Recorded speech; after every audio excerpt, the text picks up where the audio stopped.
Bienvenue dans cette nouvelle vidéo de l'émission Prochain Niveau. Je m'appelle Mathieu Desroches et aujourd'hui, je vais vous partager deux leviers extrêmement importants pour faire un premier pas en direction de la liberté financière. D'ailleurs, je vous dirais que cette vidéo, c'est vraiment une suite logique de la vidéo précédente que j'ai fait, qui était l'épisode 40 qui s'appelait « Atteindre la liberté financière pour servir Dieu ». Donc, j'ai vraiment touché un sujet qui était très important, cette mention de vous encourager en fait à pouvoir avoir un revenu, que ce soit un revenu d'entreprise ou un salaire qui est assez rémunérateur pour que vous puissiez avoir de l'autre côté la flexibilité de servir le Seigneur avec votre temps et réaliser tous les projets qui sont sur votre cœur. Si vous n'avez pas écouté la vidéo précédente, je vous encourage très fortement à mettre celle-ci en pause et à aller écouter la vidéo numéro 40 qui s'appelle « Atteindre la liberté financière pour servir Dieu ». On va vous mettre le lien d'ailleurs de cette vidéo-là dans les notes de celle-ci si vous voulez l'écouter. Et aussi, avant d'entrer dans le vif du sujet, si vous voulez vous former dans le domaine des finances personnelles pour vraiment exponentialiser vos finances, avoir une meilleure gestion, tendre vers la liberté financière, apprendre à investir, apprendre à faire un bon budget, apprendre à pratiquer la générosité d'une façon biblique, je vous invite à suivre notre formation qui s'appelle « Exponentialise tes finances » ou encore à participer à notre formation gratuite qui s'appelle « Cette année, j'exponentialise mes finances ». On vous met encore une fois les deux liens dans les notes de cette vidéo. Allez vous inscrire, vous allez être vraiment équipé et enrichi à travers ces formations. Alors, si l'idée d'atteindre la liberté financière pour pouvoir être plus flexible pour servir Dieu, pour pouvoir consacrer plus de temps au ministère ou encore au projet que le Seigneur met sur votre cœur, eh bien, comme je vous avais mentionné dans la vidéo précédente, la liberté financière est la clé. Et il y a deux leviers qui sont extrêmement important à avoir. Je vous dirais en fait, il faut absolument que tu aies un de ces deux leviers-là parce que autrement, la liberté financière, c'est quelque chose qui va être vraiment inatteignable pour vous. Eh bien, les deux choses dont je vais vous expliquer dans cette vidéo, premièrement, c'est de pouvoir générer du revenu passif. Je vais vous expliquer ce que c'est dans un instant. Ou encore, numéro 2, d'avoir un revenu d'emploi, mais qui vous donne énormément de flexibilité. Donc, d'avoir un emploi salarié flexible. C'est vraiment les deux approches qu'il faut avoir pour tendre vers la liberté financière. Et rappelez-vous, la liberté financière a pour objectif de vous procurer trois types de liberté. Numéro 1, la liberté de temps. Parce que vous générez suffisamment de revenus dans une autre sphère de vie, eh bien, vous avez parfois la capacité de pouvoir donner du temps gratuitement et généreusement à l'œuvre de Dieu de l'autre côté, sans avoir peur de manquer d'argent à la fin du mois, tout ça. Donc, vous avez assez d'abondance pour pouvoir donner de votre temps. Deuxième type de liberté, c'est la liberté de choix, parce que, en fait, mon gagne-pain ne dépend pas d'un ministère quelconque, mais de d'autres activités professionnelles ou d'autres sources de revenus. Eh bien, je peux vraiment choisir de servir le Seigneur là où il me dirige et non pas servir par contrainte et parce que je suis obligé d'être là, parce qu'on me rémunère pour telle chose. Et finalement, c'est la liberté géographique de pouvoir, en fait, servir Dieu là où il m'appelle, peu importe à quel endroit il s'agit dans le monde. Et encore une fois, pour tendre vers cet idéal-là, il faut avoir, comme je mentionnais, soit du revenu passif ou un emploi qui est bien rémunérateur et qui vous donne beaucoup de flexibilité. Pour commencer, on va juste distinguer c'est quoi, par exemple, un revenu actif versus un revenu passif. Donc, ça commence par faire la distinction entre les deux. Un revenu actif, qu'est-ce que c'est? Eh bien, c'est une entrée d'argent qui dépend directement du temps que vous allez mettre sur une tâche quelconque. Donc, la phrase classique qu'on dit, c'est quand on fait un revenu actif, eh bien, j'échange mon temps contre de l'argent. Donc, par exemple, si je suis un prestataire de service, eh bien, mon client va peut-être me payer à taux horaire et plus je fais d'heures, plus je vais être rémunéré. Si je ne fais pas d'heures pour ce client-là, évidemment, je ne serai pas rémunéré. Et dans le salariat, c'est exactement ce modèle. Bien souvent, les emplois salariés, c'est une source de revenus actifs. Et en quelque sorte, vous vendez votre temps à votre employeur. Alors, par exemple, moi, je consacre 40 heures par semaine à mon employeur. En contrepartie, il va me rémunérer un taux horaire fixe ou un salaire annuel qui a été prédéterminé. Donc, mon revenu, lorsqu'on parle d'un revenu actif, dépend vraiment du temps que je mets. Donc, si je prends des vacances, si je tombe malade, si je suis en arrêt, si j'ai besoin d'un congé sabbatique, peu importe, mais logiquement, je ne suis pas payé, à moins d'avoir des assurances ou des trucs du genre, mais normalement, un revenu actif, c'est vraiment t'es payé proportionnellement aux heures investies. Et donc, c'est sûr que quand on parle d'atteindre la liberté financière, un revenu actif va être un petit peu plus contraignant en termes de flexibilité et de liberté. C'est pas impossible. Je connais énormément de gens qui sont salariés avec un revenu actif, mais qui arrivent à atteindre la liberté financière avec ça. Je vais vous enseigner comment plus tard dans cette vidéo. Mais juste quand même mentionner que parfois un emploi salarié avec un revenu actif va parfois être plus contraignant pour tendre dans cette direction-là.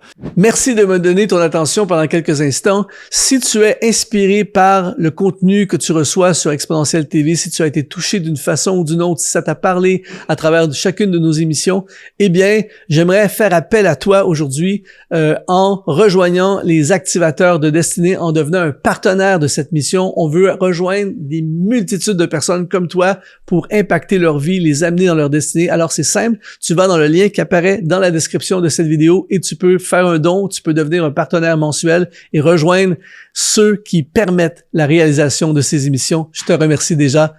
Rendez-vous dans l'émission. De l'autre côté, le revenu passif, qu'est-ce que c'est? Eh bien, un revenu passif, c'est une entrée d'argent qui entre, mais indépendamment du temps que vous investissez.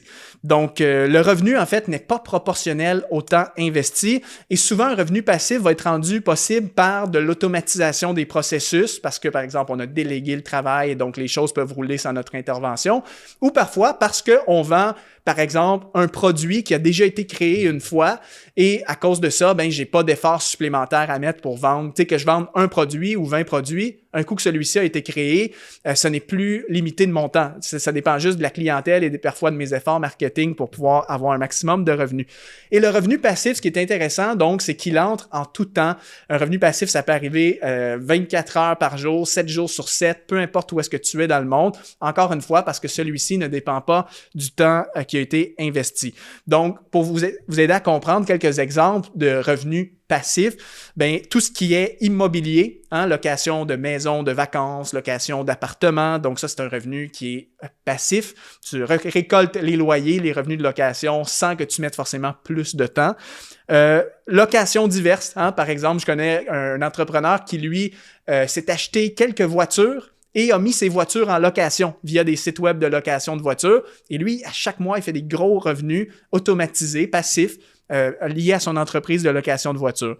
Vente de produits quelconques, par exemple une boutique en ligne, des gens qui vendent des huiles essentielles, des produits de santé ou autres, des redevances, des droits d'auteur, des actions en bourse qui versent des dividendes, une entreprise que tu as automatisée. Donc, comme je mentionnais, parfois, tu as peut-être une entreprise active, mais parce que tu as délégué à des sous-traitants, tu as mis des processus automatiques, bien, l'entreprise est en mesure de fonctionner sans le moindre intervention de ta part. Et donc, en termes de revenus passifs, bien, il y a deux catégories. Il y a évidemment du revenu passif à 100%, c'est-à-dire que ça demande zéro temps. Tu le fais une fois, puis après ça, ça roule pour toujours sans ton intervention. C'est le cas, par exemple, mettons d'un livre. Un livre, oui, tu travailles très, très fort au début pour écrire ton livre, mais un coup que ton livre est écrit et que celui-ci est mis en vente, disons, sur des boutiques en ligne, mais ton livre, tu peux vendre 1000 copies par année et ça ne demande pas une minute de plus de ton temps. Comme tu pourrais en vendre 5000 et ton revenu serait encore augmenté. Et c'est sûr qu'il y a aussi du revenu qu'on pourrait appeler semi-passif. Par exemple, l'immobilier, c'est quelque chose de semi-passif. À titre d'exemple, il y a quand même des fois un suivi avec les locataires. Si tu fais de la location de maisons de vacances, bien, des fois, il y a des suivis qui doivent être faits, par exemple, entre les locations, à moins, encore une fois, que tu automatises le processus en déléguant des aspects de cette entreprise-là. Donc, à ce moment-là, ça devient vraiment un revenu qui est 100% passif et automatisé. Donc, le point à retenir, c'est que, évidemment, plus tu vas avoir des sources de revenus passives, plus tu vas avoir de liberté financière, de liberté sur ton temps. Parce que, imaginons, tu mets en place une entreprise, si celle-ci fonctionne sans le moindre temps possible. Par exemple, moi, je connais une entrepreneure qui a développé une entreprise à succès. Elle fait près d'1 million de chiffre d'affaires par année à travers son entreprise et elle travaille seulement 15 heures par semaine parce que tout a été automatisé, elle a des sous-traitants, elle a délégué. Et donc, sur une semaine, si elle a seulement 15 heures à mettre sur son entreprise, ça veut dire que si cette personne voulait servir le Seigneur, bien, elle aurait beaucoup d'heures qu'elle pourrait investir gratuitement, généreusement dans d'autres vocations ou dans le service pour le Seigneur. Donc, c'est ça la force du revenu passif. Cela dit, pour atteindre la liberté financière, parce que je sais que c'est pas tout le monde qui est en position de générer des revenus passifs, même si on peut tous y tendre éventuellement, si on est très intentionnel à le vouloir. Mais j'aimerais vous dire que même si tu as un emploi salarié, c'est possible d'avoir la liberté financière et je t'explique de quelle façon. Bon, d'entrée de jeu, je veux être franc avec vous, c'est certain qu'il y a un certain type d'emploi qui ne te permettront pas cette liberté. Et je pense ici, numéro 1, aux emplois qui ne sont pas suffisamment rémunérateurs. Donc, c'est certain que si tu as vraiment un emploi qui ne paye pas assez et même que tu es parfois obligé d'aller trouver un deuxième emploi pour arrondir les fins de mois parce que ça ne paye pas assez, bien là, tu ne seras jamais capable d'avoir la pleine liberté sur ton temps, sur tes décisions dans ce contexte-là parce que tu es vraiment dépendant de des emplois qui ne payent pas assez. Si c'est ton contexte, ma recommandation, c'est vraiment d'aller te former, d'aller développer une plus grande expertise pour que tu puisses apporter un maximum de valeur et peut-être éventuellement obtenir des promotions ou postuler pour des emplois qui vont être plus rémunérateurs. Après, l'autre type d'emploi qui ne permettent pas la liberté, c'est les emplois avec des horaires très, très, très rigides, non flexibles et aussi les emplois qui ne permettent pas de télétravail. Donc, par exemple, si tu es vraiment obligé d'être au bureau du lundi au vendredi, de 9 à 5, tu as des horaires qui sont très rigides. Il y a parfois des employeurs qui sont un petit peu vieux jeu avec des politiques, par exemple, de vacances très flexibles. On ne permet pas beaucoup de vacances aux gens, tout ça. Donc, à ce moment-là, ça va être très difficile, par exemple, de juste pouvoir avoir ta liberté de servir Dieu. Mais de l'autre côté, il y a des emplois qui génèrent du revenu actif, mais qui permettent la liberté. Et c'est tout l'opposé. Donc, par exemple, il faudrait que ton emploi soit suffisamment rémunérateur, donc que cet emploi-là soit pas très payant, mais dans le sens qui subvienne amplement à tes besoins, qui puisse même te permettre de générer un surplus. Il faudrait que cet emploi-là soit aussi avec des horaires flexibles et idéalement, de préférence, qui peut s'exercer en télétravail, de sorte que tu peux vraiment travailler de n'importe où dans le monde. Et j'ai plusieurs exemples de personnes qui ont la liberté financière alors qu'ils ont des emplois à revenus actifs. Par exemple, ma conjointe, il y a quelques années, au début de notre mariage, elle était salariée à plein temps et avant, évidemment, de vivre de son ministère de musique, tout ça, elle dépendait vraiment d'un emploi salarié, mais c'est un emploi qui était extraordinaire. Le revenu était intéressant, donc ça permettait vraiment de subvenir à nos besoins. C'était 100% en télétravail et dans une politique de management très flexible, dans le sens qu'elle pouvait vraiment poser des congés quand elle voulait, et ce qui a permis à ma conjointe, dans les débuts de son ministère musical, de vraiment pouvoir exercer son ministère tout en étant salariée. Donc, elle faisait juste écrire à son employeur en disant « J'ai besoin de prendre une semaine de vacances. Le mois prochain, je pars en tournée musicale. » Et il n'y a pas de souci, ça s'appliquait à ses banques d'heures de vacances. Et le fait qu'elle travaillait aussi à 100% télétravail, des fois, elle pouvait ajuster son horaire comme elle voulait. Elle pouvait bouger ses heures de travail. Si des fois, elle avait une réunion de ministère en pleine journée, eh bien, elle reprenait une heure de travail le soir à la maison et tout ça. Donc, étant salariée, elle a pu être libre. Et pendant toutes les premières années de notre mariage, ma conjointe a pu servir dans le ministère tout en ayant un emploi à plein temps. Tout ça parce qu'elle avait un emploi qui était propice à atteindre la liberté. Aussi, mon père, qui lui est comptable de formation, à son bureau de comptable, évidemment, la comptabilité, c'est un revenu qui est 100% actif dans le sens que tes clients te payent pour que tu réalises des mandats de comptabilité. Si mon père arrête de servir ses clients, il sera plus rémunéré.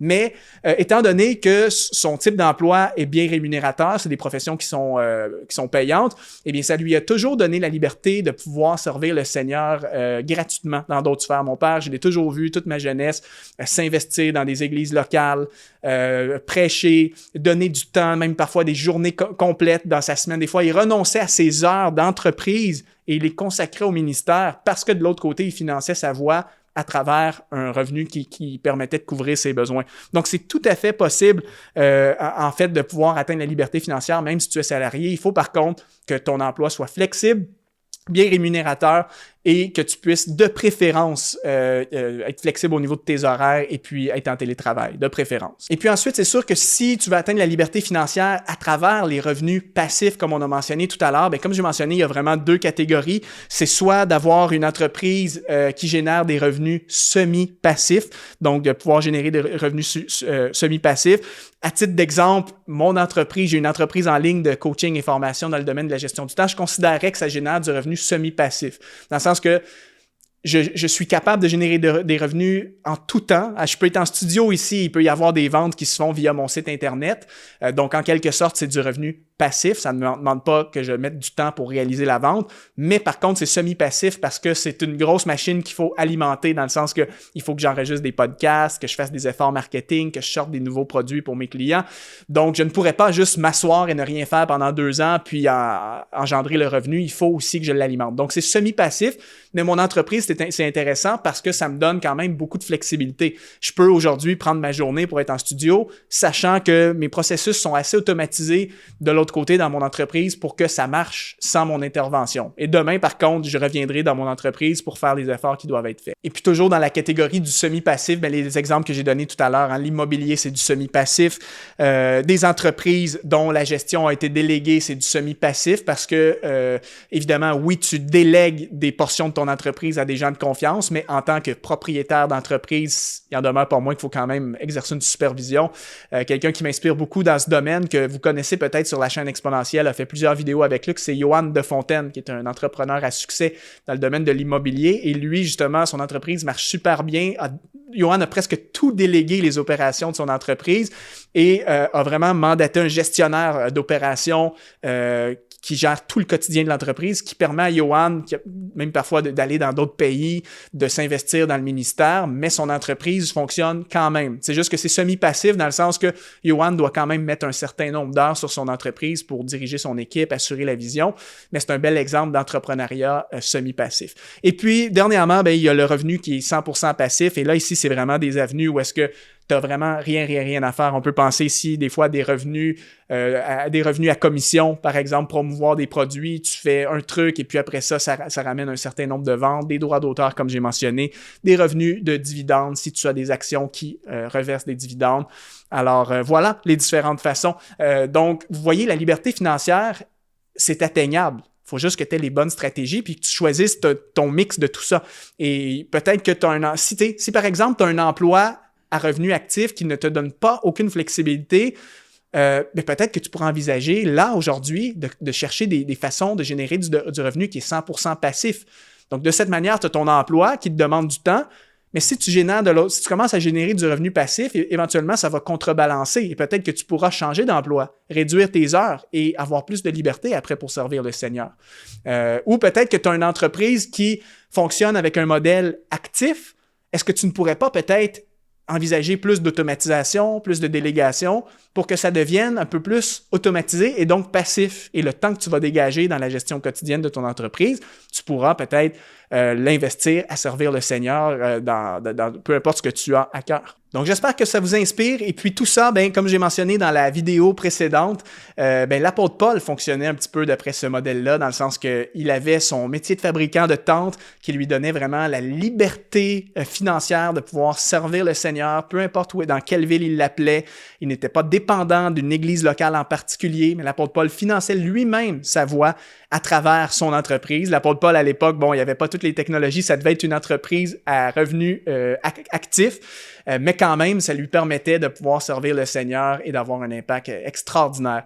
Alors voilà, avant de te laisser, je te mets un petit défi. Dis-moi dans les commentaires, présentement, est-ce que ton revenu est actif, passif ou semi-passif? Je serais vraiment curieux de savoir c'est quoi ta réalité et partage la vidéo si ça t'encourage et si tu veux aller plus loin dans le domaine des finances personnelles, inscris-toi à notre formation Exponentialise tes finances. Ça va vraiment me faire plaisir de pouvoir t'accompagner à travers ce programme-là. Merci à tous pour votre écoute. On se revoit très bientôt.